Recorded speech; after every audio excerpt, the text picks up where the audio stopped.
Muy bien. Como les habíamos mandado por ahí en el calendario, hoy tenemos una reunión que se llama Cultura y Evangelio, o Evangelio y Cultura, no recuerdo. Y lo que queremos hacer es básicamente atacar estos temas que están ahorita en nuestra cultura y cómo el Evangelio los aborda. Sí, atacarlos así que directamente, porque cuando estudiamos los domingos y los miércoles verso a verso, salen por ahí muchas veces, pero no son por lo general el tema central de lo que estamos estudiando.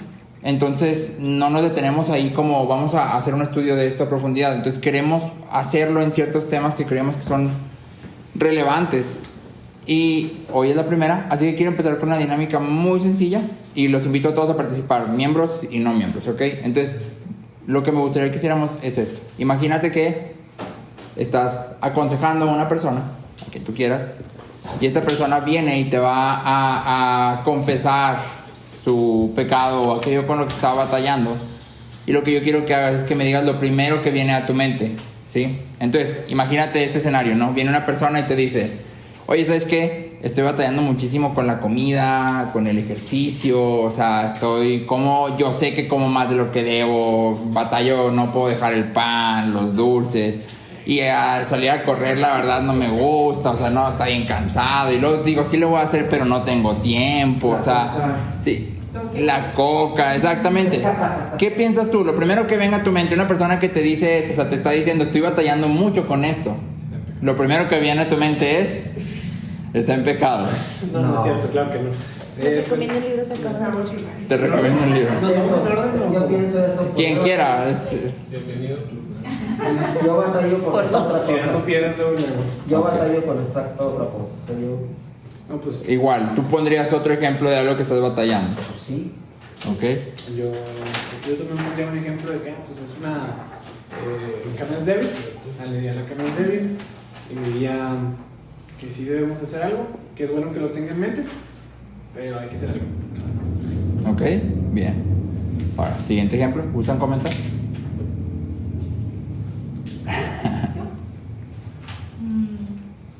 Lo que generalmente hago es escuchar y luego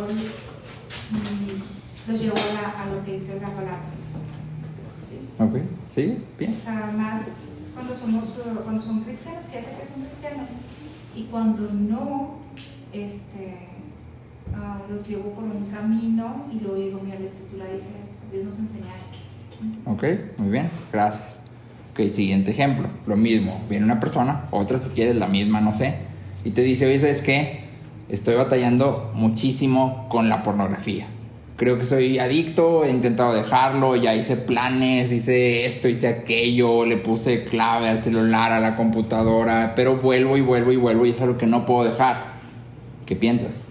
Primero que te viene a la mente, o sea, lo que quiero que saques es lo primero que viene a tu mente. Te recomiendo el libro que Te recomiendo un libro. Te recomiendo un libro. Todos batallamos con alguna.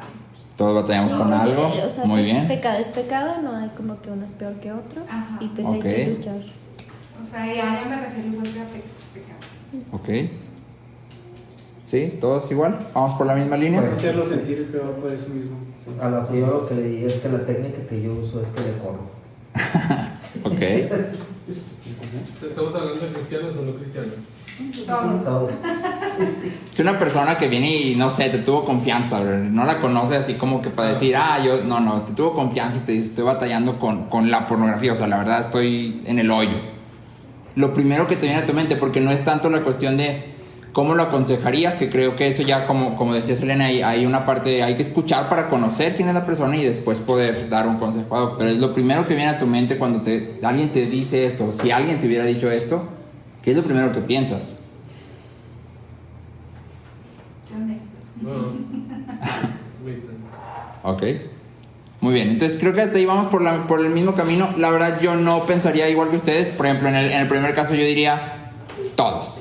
O sea, yo también. Sí, yo también batallo con la comida, yo también. Y luego si alguien me dice eso, yo pensaría... De hecho, conozco una nutrióloga. Sí. Y la segunda ocasión yo diría, híjole, esto está más grueso, ¿sí? No sé si ustedes piensan lo mismo, pero si brincamos de batallo para comer bien y para correr a estoy adicto a la pornografía, en mi mente lo primero que viene es, o sea, brinqué de nivel, no, nivel 1, nivel 4, sí, o nivel 5. Pero ahora imagínate que alguien viene y te dice, oye, ¿sabes qué? Es que soy homosexual. Desde que nací me gustan las personas del mismo género que yo y no puedo hacer nada. O sea, ¿qué es lo primero que piensas? Yo pienso, ya me fui al nivel 10, esto ya está para Masters y bueno, pues en esta primera de Evangelio y Cultura y Evangelio, vamos a estar tratando de hecho el tema de la homosexualidad. Más o menos vamos a tratar, yo creo que unas 3 sesiones, serían unos 3-4 meses, más o menos. Generalmente, y creo que esto es así como algo que a todos nos ha sucedido, me da gusto ver que ahorita no fue lo que se dio. Tendemos a ver los pecados como en una escala exactamente de algo muy común, que es algo que todos hacemos, a algo que, compa, sí, ya, o sea, entonces, sí, o está muy mal, o la verdad, a ver quién sabe si la haga, o sí, generalmente como cristianos tendemos a ver esto así, ¿no? Entonces, en estas 3-4 sesiones que vamos a tener de Cultura y Evangelio, vamos a estar platicando de esto y de todo lo del movimiento LGBTQ+, ya ven que ya son un chorro son un chorro de siglas.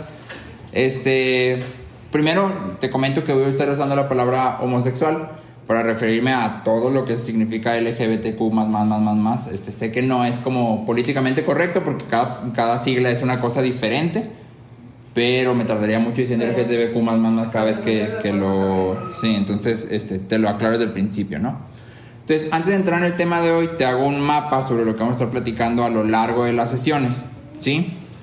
Entonces, lo primero que vamos a hacer es tratar de poner todo este movimiento dentro del marco bíblico correcto, ¿sí? Ese sería el primer tema. Vamos a tratar de poner las prácticas LGBTQ en el marco bíblico correcto, ¿sí? ¿Cómo lo ve la Biblia? Y entonces, en este punto, vamos a abordar 5 preguntas.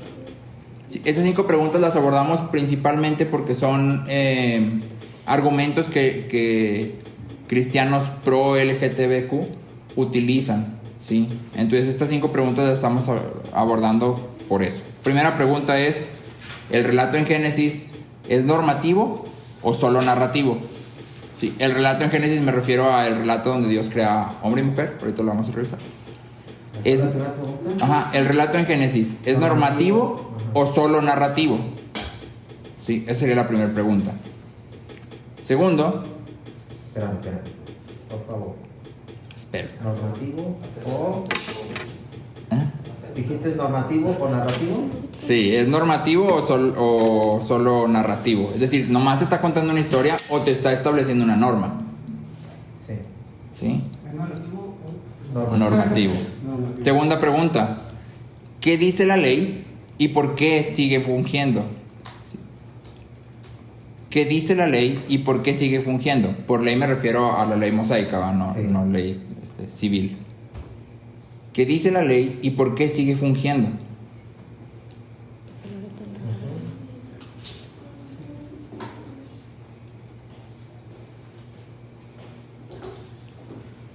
La tercera pregunta que vamos a abordar es, ¿por qué es malo el homosexualismo si Cristo nunca habló en contra de él?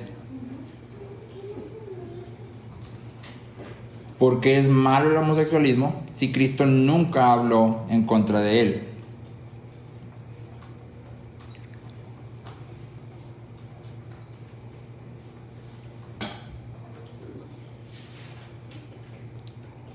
La cuarta pregunta es,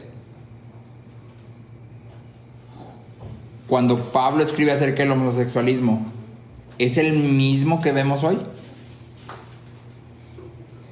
Cuando Pablo escribe acerca del homosexualismo, ¿es el mismo que vemos hoy?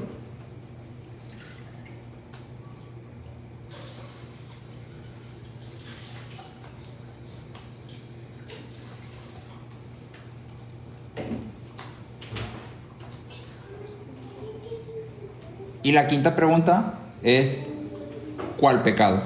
Así tal cual es la pregunta. ¿Cuál pecado?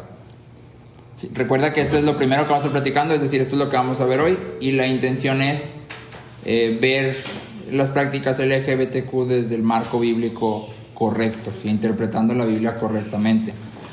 Después, en la siguiente sesión, vamos a estar platicando de la pregunta que es clásica y es, ¿nace o se hace.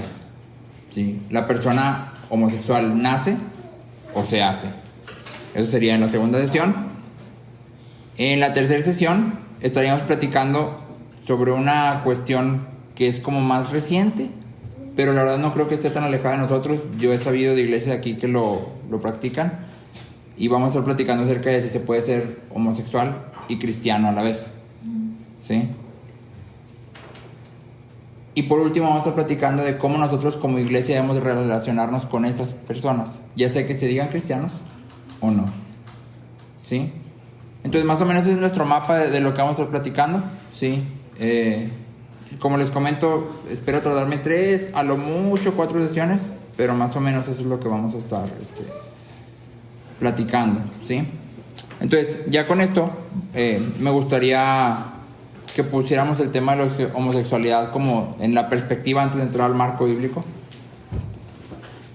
Y algo que hicimos al principio fue empezar con esta cuestión de confesiones, y empecé con una confesión que creo que todos nos podemos identificar, y es batallo con la comida, batallo con hacer ejercicio, sé que como no balanceado o mal o como tú quieras, o no cuido mis horarios, o sé que por ahí cojeo. Creo que es algo de lo que todos podemos identificarnos en cierta parte.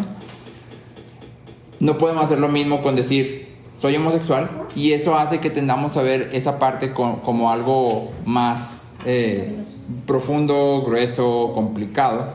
Pero en realidad, cuando tú y yo vamos a la Biblia habla 4 veces más acerca de la glotonería, que tiene que ver con no cuidar tu alimentación, que de la homosexualidad. Entonces, nuestra cultura nos ha hecho ver esta parte como comer mal, eso todo el mundo lo hace, ¿qué tiene? Sí, y en realidad es muy común y triste ver pastores que están subidos de peso, ¿sí? Y que más allá de que digas, no, estás gordo, no se trata de que estés gordo, es que Dios nos llama a cuidar nuestro cuerpo, ¿sí? Y una de las cualidades de los ancianos o de los líderes de la iglesia es que tengan dominio propio. Entonces, si no puedo ejercer dominio propio en la comida, hay algo en lo que tengo que trabajar, ¿sí? Porque es algo que Dios me demanda para poder ejercer un liderazgo dentro de la iglesia. Pero eso yo lo veo muy normal, ¿sí? O sea, pastor gordo, bien, sí, sí. Sí, de hecho hay un dicho, ¿no? Con panza. Exacto, da confianza. Pastor con panza da confianza. ¿Por qué? Sí. Es como que lo normal, sí es lo normal. Tú ves un pastor que está como gordito y dices, sí, da confianza. Ajá. Pero ahora que te digan, oye, mi pastor es homosexual. Así como que. Esa me da ternura. Sí, ájale. Pero en la perspectiva bíblica, la Biblia toca más el tema de la glotonería que de la homosexualidad. Entonces nosotros lo hemos volteado, ¿sí? Y ahí hay un problema que tenemos que corregir, ¿sí? Muy bien. Tenemos hoy reunión de cultura y evangelio, o evangelio y cultura, y estamos hablando sobre el tema de la homosexualidad, ¿sí? Entonces, el primer punto de la primera sesión, es decir, hoy vamos a hablar acerca de esta cuestión desde el marco bíblico correcto. Y lo primero que dijimos que vamos a platicar es si la historia en Génesis era normativa o narrativa. Entonces, pues todos vámonos a Génesis 1 y 2. Vamos a leer ahí en Génesis 2 en realidad. Voy a dar por sentado que todos conocemos Génesis 1 y 2, ¿verdad?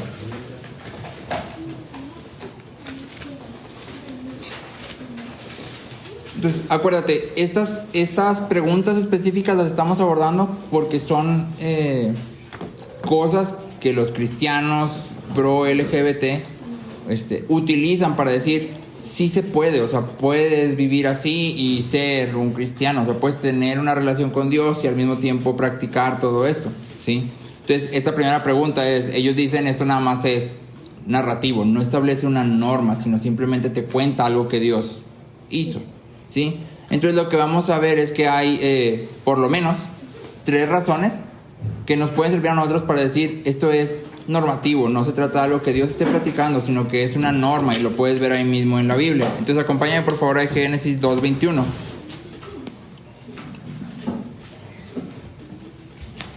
Te lo leo, dice: entonces el Señor Dios hizo caer un sueño profundo sobre el hombre, y éste se durmió, y Dios tomó una de sus costillas y cerró la carne en ese lugar, ¿sí? de la costilla que el Señor Dios había tomado del hombre, formó una mujer y la trajo al hombre. Y el hombre dijo: esta es ahora hueso de mis huesos y carne de mi carne. Ella será llamada mujer, porque del hombre fue tomada. Por tanto, el hombre dejará a su padre y a su madre, y se unirá a su mujer, y serán una sola carne. Ambos estaban desnudos, el hombre y su mujer, pero no se avergonzaban. ¿Sí? Entonces, lo primero que vemos aquí es que la forma en que la mujer fue creada indica que es el complemento divino diseñado para el hombre. ¿Sí? Si te fijas, hay algo muy interesante donde dice Adán, lo primero que dice cuando ve a Eva es: esta es ahora hueso de mis huesos y carne de mi carne.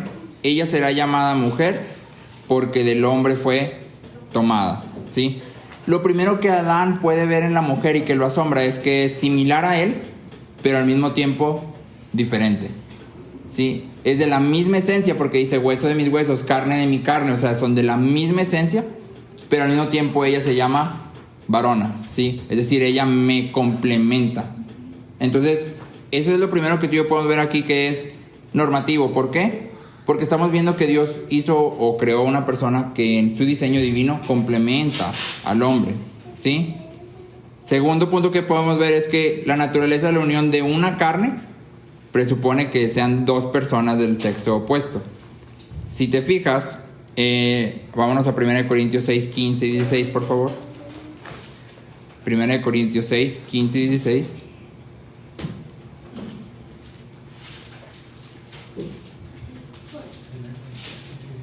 Primera de Corintios 6, 15 y 16. Adelante. Dice: ¿no sabéis que vuestros cuerpos son miembros de Cristo? Quitaré pues los miembros de Cristo y los haré miembros de una ramera. Lejos sea. ¿O no sabéis que el que se junta con una ramera es hecho con ella un cuerpo? Porque serán, dice, los dos en una carne. Entonces, ahí hay algo interesante. Si te fijaste en el final de Génesis capítulo 2, al final del versículo 24, dice: y serán una sola carne. Sí, obviamente tú y yo entendemos que esto habla de un acto sexual, y lo puedes ver explícito en Corintios, ¿sí? Porque está hablando Pablo de unirse a una ramera. ¿Cómo te unes a una ramera? En un acto sexual, ¿sí? Pero lo que es más interesante es cómo Moisés, Dios, conecta esto. En el versículo 24 empieza con un por tanto. Quiere decir que lo que está atrás es la razón para lo que viene. ¿Qué está atrás del versículo 24? Que son hombre y mujer, exactamente. Es carne de mi carne, hueso de mis huesos, pero es varona. Es decir, es de mi misma esencia, somos similares, pero a la vez diferentes. Por lo tanto, podemos ser una sola carne, ¿sí? Entonces, lo que está diciendo aquí Génesis del principio es esta cuestión de ser iguales, pero al mismo tiempo diferentes, es lo que permite la unión de una sola carne, ¿sí? Ninguna otra acción que tú y yo hagamos, es tomarnos de la mano, que le agarres la oreja a alguien, que le pongas la mano en el hombro a tu camarada, te convierte en una sola carne con esa persona, ¿verdad que no? Tiene que haber un acto de una intimidad sexual. Y eso solo funciona, según Génesis, cuando hay similitud, pero al mismo tiempo diferencia, ¿sí? Y esa diferencia tiene que ver con complemento, ¿sí? Tercero, solo dos personas del sexo opuesto pueden cumplir los propósitos reproductivos del matrimonio. Acompáñame hasta Génesis 1:11 otra vez. Hasta Génesis 1:11.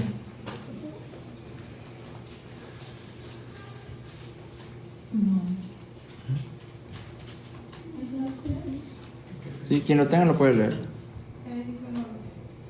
Entonces Dios dijo: produzca la tierra vegetación, hierbas que den semilla y árboles frutales que den su fruto con sus semillas sobre la tierra según su especie. Y así fue. Te fijas que marca ahí según su especie. Sí, parte del plan de Dios, y de hecho lo ves en toda la historia de la creación, ahí en Génesis 1, es que cada ser vivo produzca más como él mismo, ¿sí? Según su especie.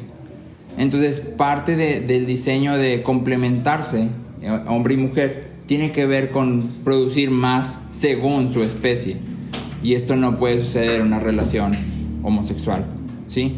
Entonces recuerda que lo primero que estamos viendo aquí es que este relato de Génesis no nada más me está contando una historia, me está enseñando que Dios estableció un diseño, ¿sí? Y que está ahí implícito, si quieres verlo así, porque hay quien dice que no está, pero si lo estudias, está, ¿sí? Si lo lees con atención, está, no hay cómo darle vuelta, ¿sí? Entonces, estos primeros 2 capítulos de Génesis 1 y 2 no nada más me cuentan una historia, me establecen la norma. Dios creó 2 personas que son similares, pero al mismo tiempo son diferentes, y es la única forma en que pueden cumplir este diseño que Dios puso aquí, ¿sí? ¿Hasta aquí vamos bien? ¿Sí? Siguiente punto es ley y validez. ¿Te acuerdas que la siguiente pregunta era qué dice la ley y por qué sigue fungiendo? ¿Sí? Entonces acompáñame por favor hasta el Levítico, que eso es lo que vamos a estar viendo principalmente. ¿Qué dice? ¿Qué, perdón? La ley y por qué sigue fungiendo. O sea, por qué sigue ahorita siendo para nosotros normativa la ley. ¿Sí? Entonces acompáñame a Levítico. Son 2 citas en Levítico. Es Levítico 18:22 y Levítico 20:13. Levítico 18:22 y Levítico 20:13.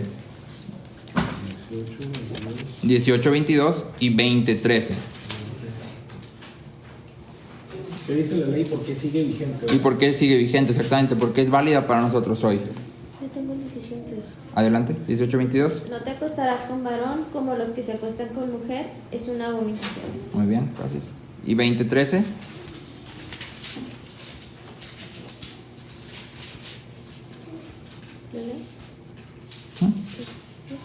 Si alguien se acuesta con varón como los que se acuestan con mujer, los 2 han cometido abominación. Ciertamente han de morir. Su culpa de sangre sea sobre ellos.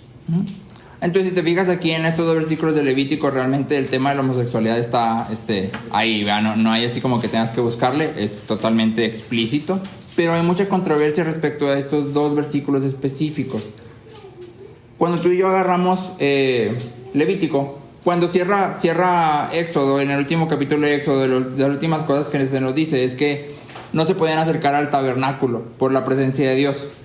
Y luego entra Levítico en medio, y Levítico lo que pone es una serie de muchísimas condiciones de pureza y de ética y de moral y luego entra Deuteronomio, y lo primero que dice es que el sacerdote entró al tabernáculo, ¿sí? Entonces Levítico está en medio como un tipo de puente que sirve para que Dios diga todo lo que Él está esperando del pueblo, ¿sí? Y en cierta forma expresa la justicia y la santidad de Dios mismo.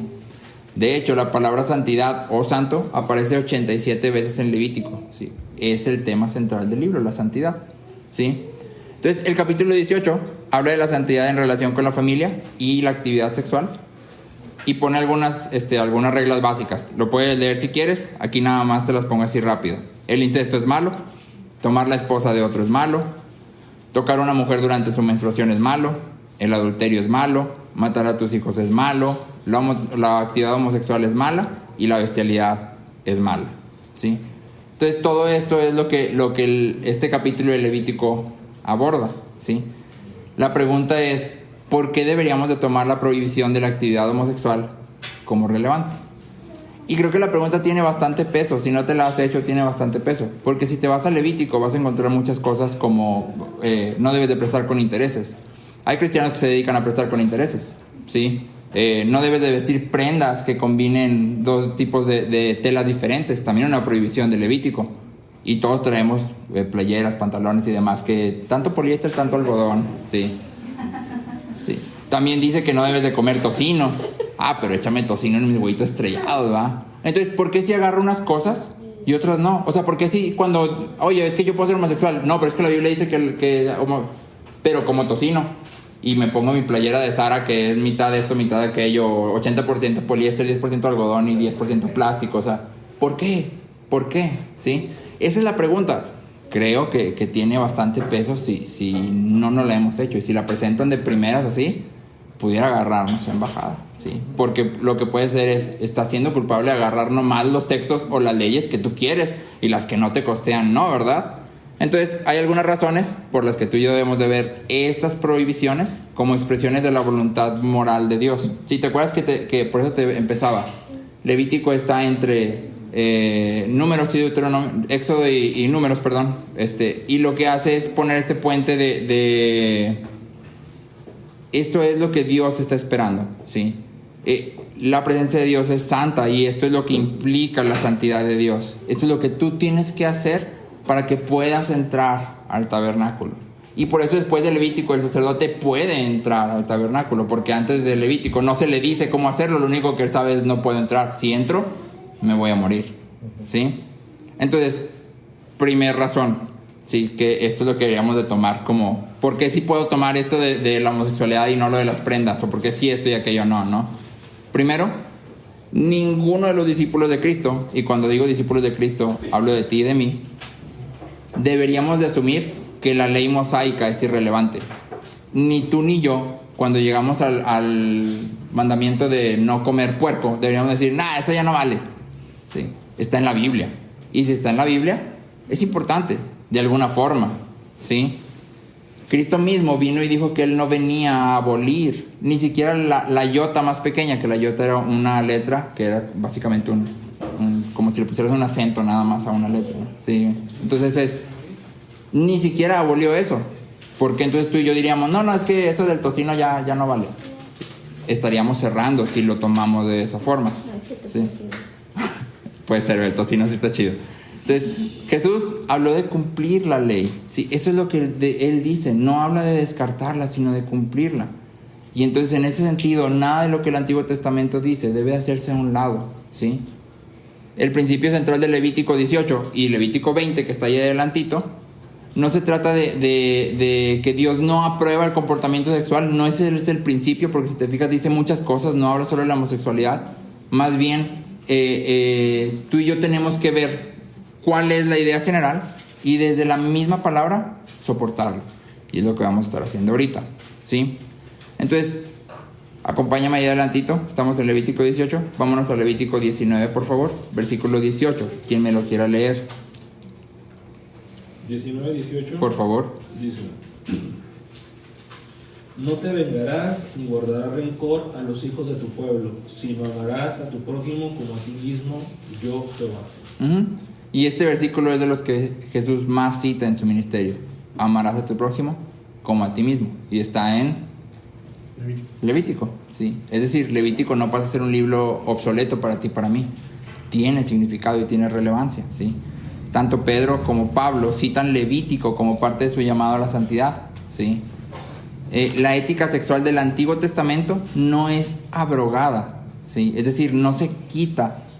Se quita el sistema sacrificial. ¿Por qué? Porque Cristo es el sacrificio que cumple todo. La ética sexual, no. De hecho, Pedro y Pablo jalan esa ética hacia la iglesia del Nuevo Testamento. Entonces, cuando tú y yo decimos, no, es que la homosexualidad no vale, ¿sí? Según la ley, no estamos diciendo, es que está en la ley. Lo que estamos diciendo es, aquí está la ética de Dios sobre la sexualidad. Y esa ética no cambia. Te hago una pregunta. ¿Cambia la ética sacrificial de Dios del antiguo al nuevo? No. Cambió el sacrificio. El sacrificio fue absoluto porque fue Dios mismo, pero su ética no cambió, ¿sí? O sea, Él no dijo, bueno, no, saben que ya no vamos a matar corderitos, ya con eso ya estuvo, bueno, matamos muchos a lo largo de los años. No. Hubo un sacrificio que valió para todo. Y por eso entonces tú y yo ya no sacrificamos corderitos, porque el sacrificio de Cristo es suficiente para todo, ¿sí? Entonces, cuando hablamos de la ética sexual, eso no ha cambiado.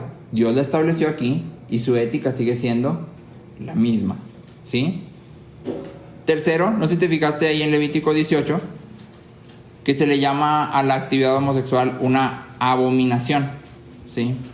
Fuera de Levítico, la palabra hebrea que se usa para abominación aparece 43 veces en Ezequiel y 68 veces en el resto del Antiguo Testamento.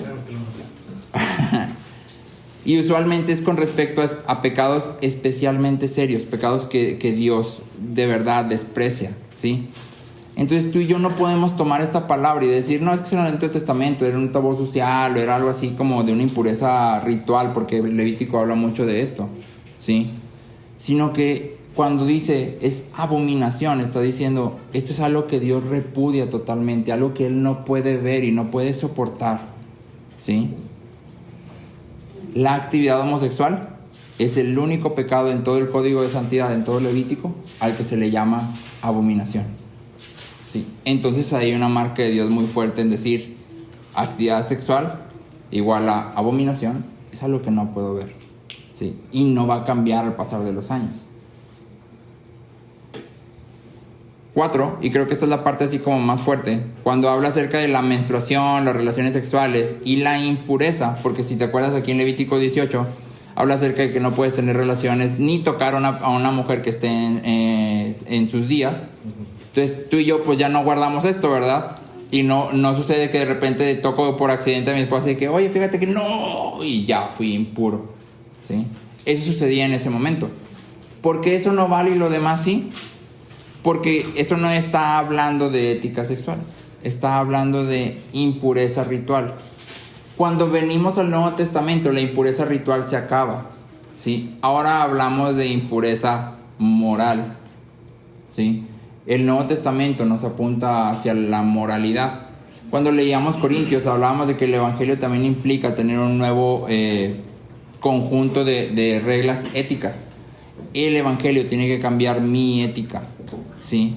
Entonces, esta parte de la impureza ritual pasa a ser una impureza moral, ¿sí? La lección de este versículo, específicamente el de la menstruación, no es desecha todo el capítulo porque ya no lo haces, ¿sí? Sino más bien es abstente de cualquier actividad sexual que te haga impuro, ¿sí? Esa es la cuestión. Ok, hasta aquí. ¿Vamos bien? ¿Sí? El número 2 fue que Jesús se refirió a Levítico 19-18 más que cualquier otro versículo en el Antiguo Testamento. ¿Sí? ¿Por qué hablamos de esto? Porque hablamos de que Levítico no es obsoleto. ¿Sí? Que muchas veces como cristianos vemos Levítico como obsoleto por estas cuestiones que hablamos, el tocino, las prendas mezcladas y todo eso. No es obsoleto. Tiene un sentido que es importante tomar.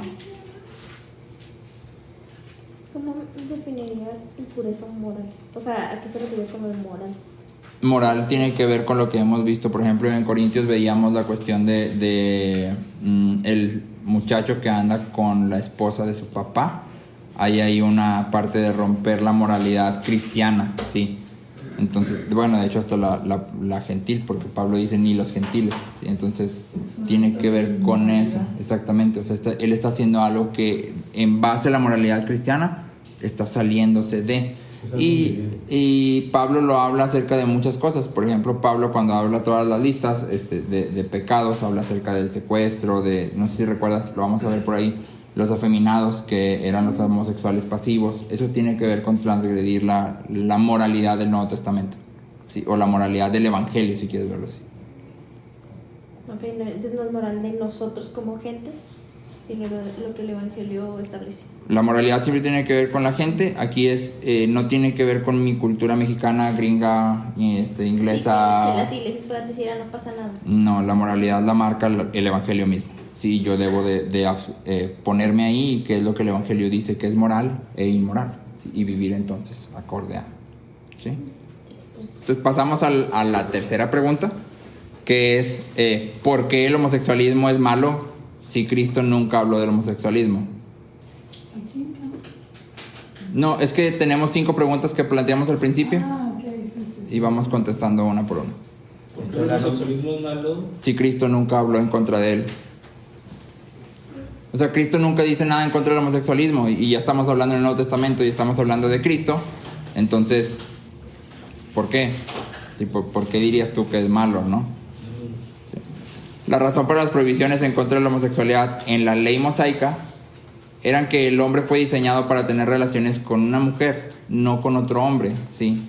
Lo que la ley mosaica hace es otra vez apuntarte al principio que veíamos en Génesis. Dios dijo hombre y mujer. Entonces cuando la ley mosaica dice hombre que se acuesta con hombre como con mujer, porque te fijaste que hace esa, ¿sí? Debe morir tanto él como el otro. Entonces lo que está apuntando es Dios estableció un diseño específico, hombre, mujer. ¿Y ahí ¿sí? mujer? Sí, sí, hombre es como el género igual. Ajá, el sexo exactamente, el género. Acompaña por favor a Marcos 7.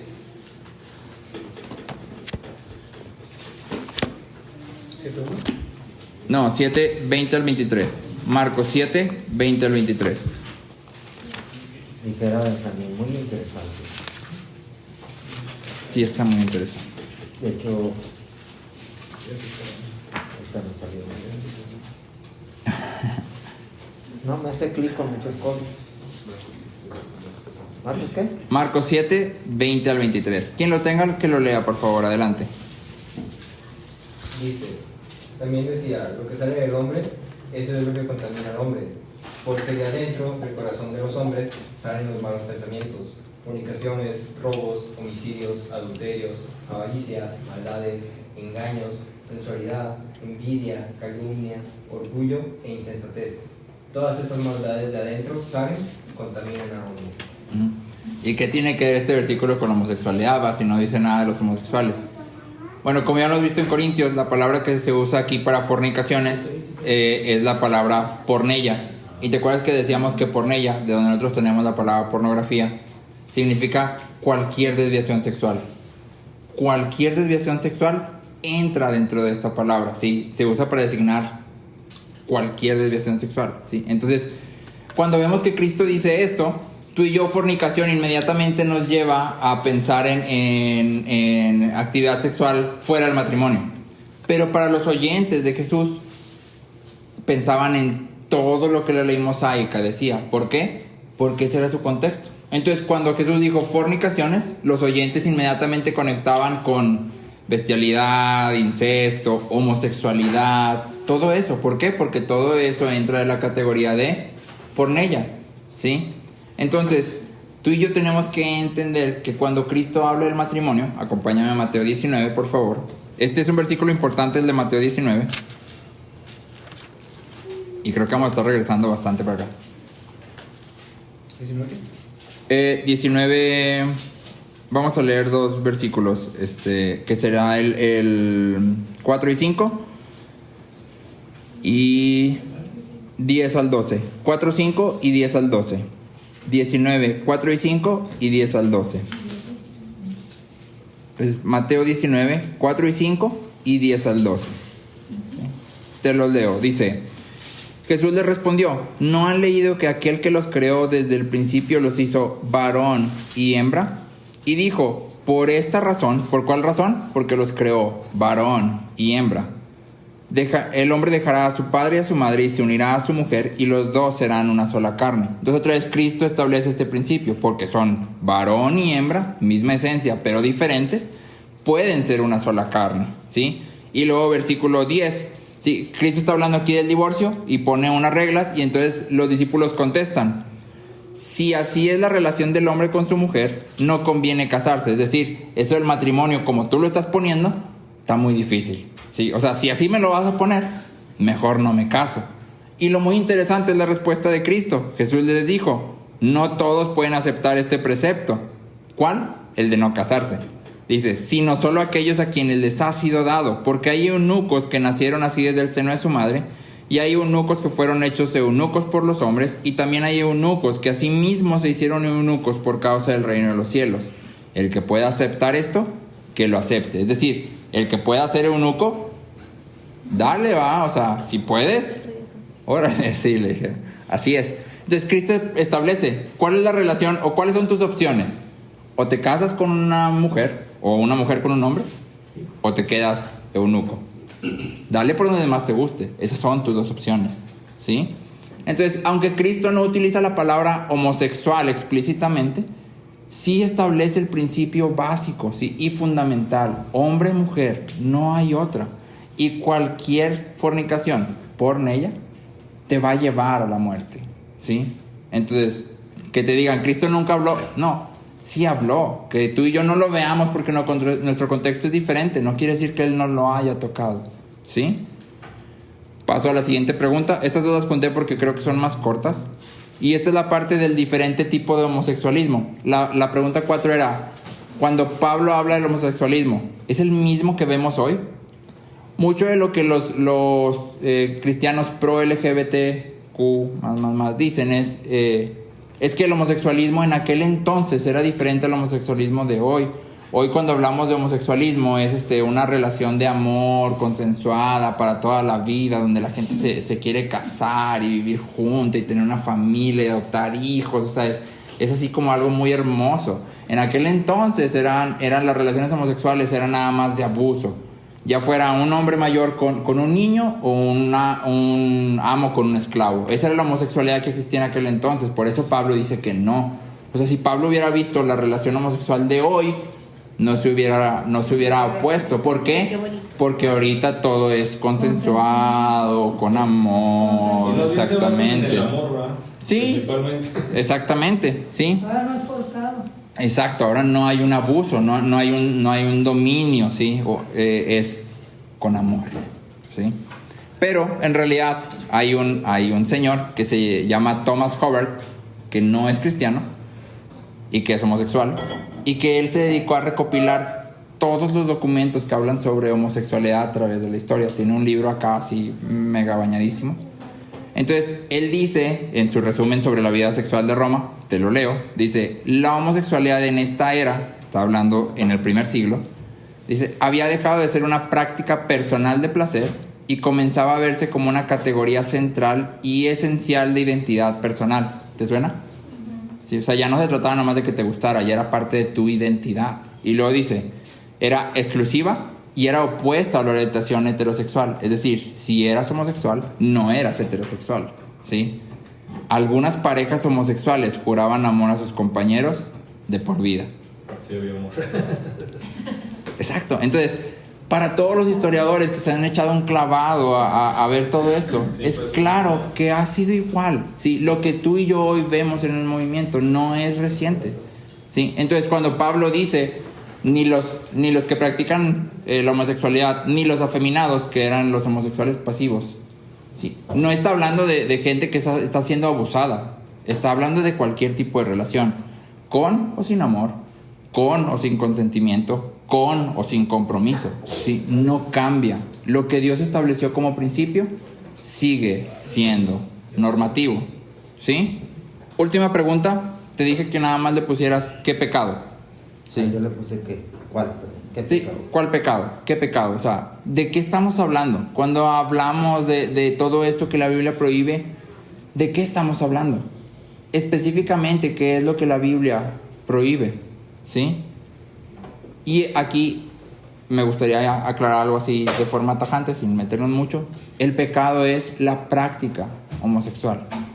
El pecado es practicar la homosexualidad. Sentir atracción hacia personas de tu mismo género no es pecado. La Biblia nunca lo denomina un pecado, ¿sí? No vas a encontrar un versículo donde te diga, si te gusta alguien de tu mismo género, estás pecando. Lo que te dice la Biblia es, actuar en base a esos deseos es pecado. Vivir un estilo de vida homosexual es pecado. Eso es lo que la Biblia prohíbe, ¿sí? Si te fijaste en Levítico 18, dice, no te acostarás con varón. Hay una acción. Y luego en Levítico 20 dice, si alguien se acuesta con varón, hay una práctica, ¿sí? En el Nuevo Testamento, si te vas a Pablo, que es el que en realidad habla más de esto, hay un término que Pablo acuña, él lo inventa, y se usa para la palabra homosexuales. Y se deriva de dos palabras. La primera es arsen, que significa hombre, y la segunda es coite, que significa cama, ¿sí? Entonces, estas dos palabras, ¿de dónde las toma Pablo? De Levítico 18 y Levítico 20. Y él las fusiona para dar a entender que el pecado es la práctica homosexual, ¿sí? Entonces, tanto en el Antiguo Testamento como en el Nuevo Testamento, lo que la Biblia prohíbe es la práctica, ¿sí? El tener deseos o el sentir atracción por gente de tu mismo sexo, de tu mismo género, como lo quieras llamar, no es pecado, ¿sí? El acto, sí, sin importar factores, sin importar si es una relación de amor, consensuada, lo que tú quieras. Eso no cambia que hay una prohibición clara en la palabra, ¿sí? No hay pecado en tener deseos homosexuales, hay pecado en actuar sobre los deseos homosexuales.